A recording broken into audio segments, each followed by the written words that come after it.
ya kuwataka kwamba mtu wa fedha aweze kufika leo na hivyo vielelezo vingine ili tuweze kufanya reconciliation kwa maana ya kwamba tupitie hizo hesabu kwa pamoja na vitu kama hivyo ili kuona kwamba wapi wanaposema kwamba wanadai na sisi tuwaonyeshe wapi ambako tumesema kwamba wanadai.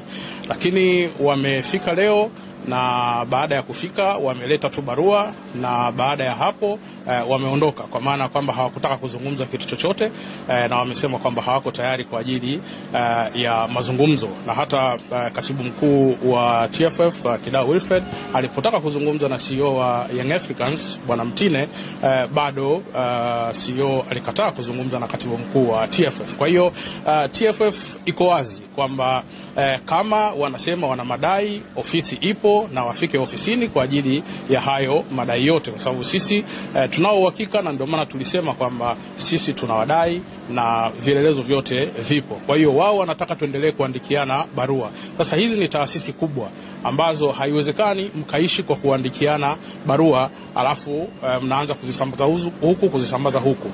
Jambo dogo ni kwamba kama wewe unadai, maana yake ni kwamba umeitwa kwa ajili ya kuja kuhakiki hicho ambacho unakidai ama hicho ambacho unadaiwa.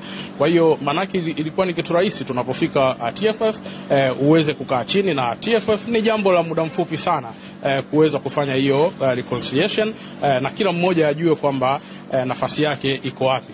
Sasa hatuwezi kuwa tunaendelea kuandikiliana barua hizi kama vile tunatuma posa huku na vitu kama hivyo.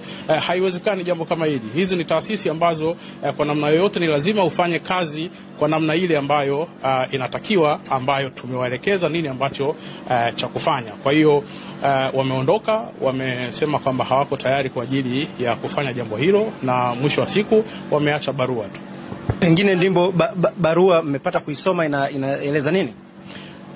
Of course barua yao kwa namna ambavyo ilivyoandikwa haina tofauti sana na kile ambacho kimekuwa